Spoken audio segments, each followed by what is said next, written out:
Bahasa Indonesia, dosen pembimbing DAMI SPD MPD, disusun oleh kelompok 7, 1 Nadia Rizka Firnanda 2110417465, 2 Iskia Pito 2110417479, 3 Isaka Dichandra 2110417472, 4 Della Meliska 2110417478. Bab 4 melaporkan hasil penelitian dan hasil kegiatan. A. Membangun konteks teks laporan. Setelah penelitian atau kegiatan dilakukan, peneliti atau pelaksana kegiatan perlu membuat laporan kepada pihak-pihak yang terkait. Pada bab 4, kita akan mengetahui cara menyusun laporan penelitian atau laporan kegiatan. Menyusun laporan dilakukan setelah peneliti melaksanakan penelitian atau kegiatan. Akan tetapi, laporan penelitian dan laporan kegiatan mempunyai konteks dan genre makro secara khusus sesuai dengan jenjang pendidikan dan jenis kegiatan akademik kita. Laporan penelitian dapat disusun dengan genre makro skripsi untuk jenjang sarjana. Selain itu, laporan penelitian juga dapat dikatakan dengan genre malero artikel ilmiah, sedangkan pada laporan kegiatan tidak disusun berdasarkan penelitian, tetapi berdasarkan kegiatan, misalnya latihan kerja, magang, seminar, lokakarya, pentas seni, dan kegiatan kemahasiswaan lainnya. Pada jenjang D3, mahasiswa diharuskan untuk menulis tugas akhir atau TA sebagai syarat kelulusan yang didasarkan pada kegiatan studi, yang pada umumnya berupa latihan kerja. Dengan demikian, terdapat dua jenis laporan kegiatan, yaitu laporan kegiatan secara umum dan laporan kegiatan berupa TA. B. Menelusuri model dan menganalisis teks laporan.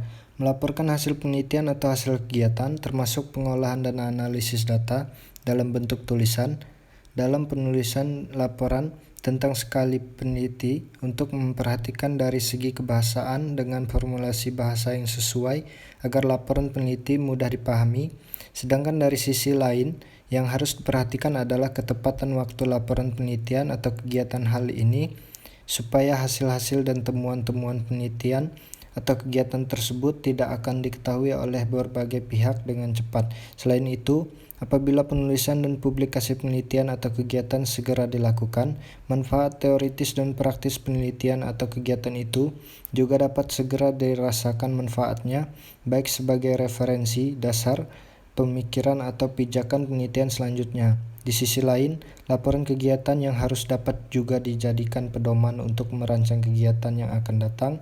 Kekurangan yang ada pada kegiatan yang dilaporkan dapat dijadikan pelajaran yang berharga dalam melaksanakan kegiatan yang lain. 1. Menelusuri model teks laporan.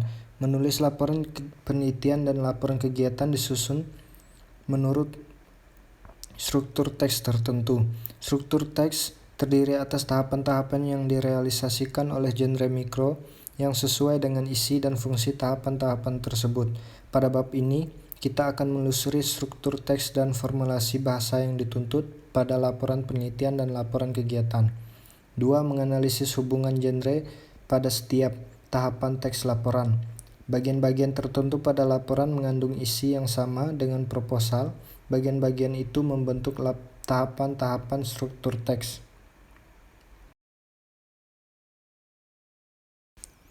A. Abstrak. Abstrak merupakan bagian yang sangat penting dalam laporan penelitian. Pada laporan penelitian, abstrak adalah genre mikro yang berisi ringkasan seluruh penelitian yang dilaporkan pada konteks ini. Abstrak juga disebut ringkasan atau intisari. Oleh sebab itu, sebagai ringkasan, abstrak berfungsi secara sosial untuk menjelaskan secara menyeluruh isi penelitian yang meliputi 1. Masalah yang diteliti, 2. Metodologi penelitian, 3. Temuan yang dihasilkan dan pembahasan, serta 4. Simpulan, implikasi, dan saran. Melalui poin-poin tersebut, pembaca dapat mengetahui gambaran umum tentang penelitian tersebut, dapat memotivasi pembaca untuk membaca lebih lanjut laporan penelitian yang lengkap.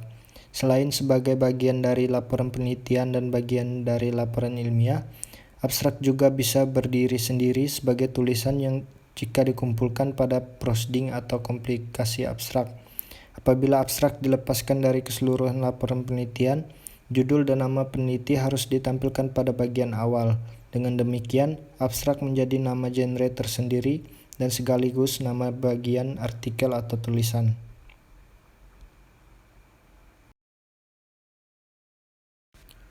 B. Pendahuluan. Pendahuluan merupakan tahapan yang berfungsi untuk menyatakan latar belakang penelitian yang telah dilaksanakan, permasalahan yang diteliti, tujuan penelitian, manfaat penelitian, pentingnya masalah itu diteliti, dan pendekatan atau metode atau teknik yang digunakan untuk mencapai tujuan tersebut.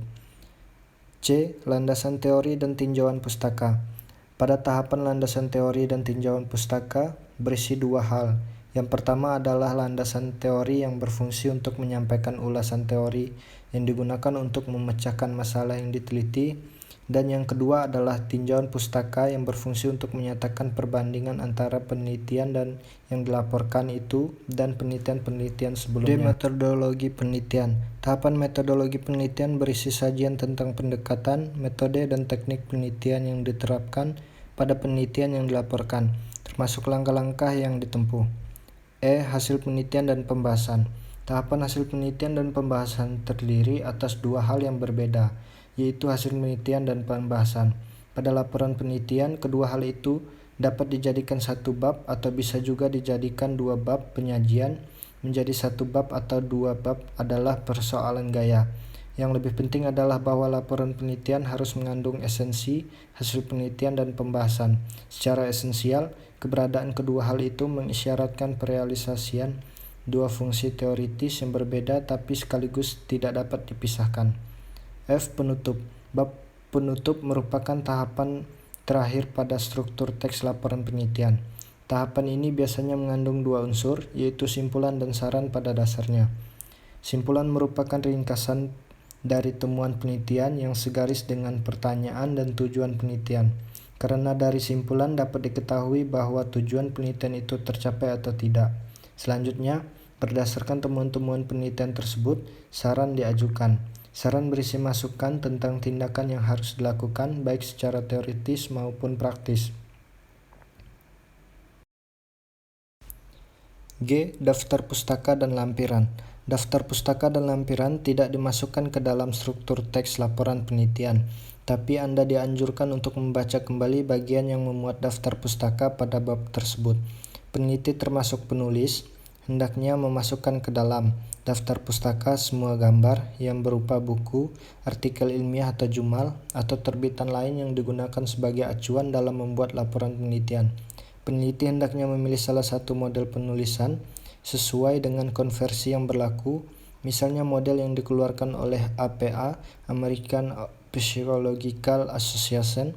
Di sisi lain, lampiran adalah materi pendukung laporan penelitian yang diletakkan di bagian belakang, di luar bab-bab inti teks laporan. Lampiran merupakan bagian yang tidak dapat dipisahkan dari isi teks laporan secara keseluruhan.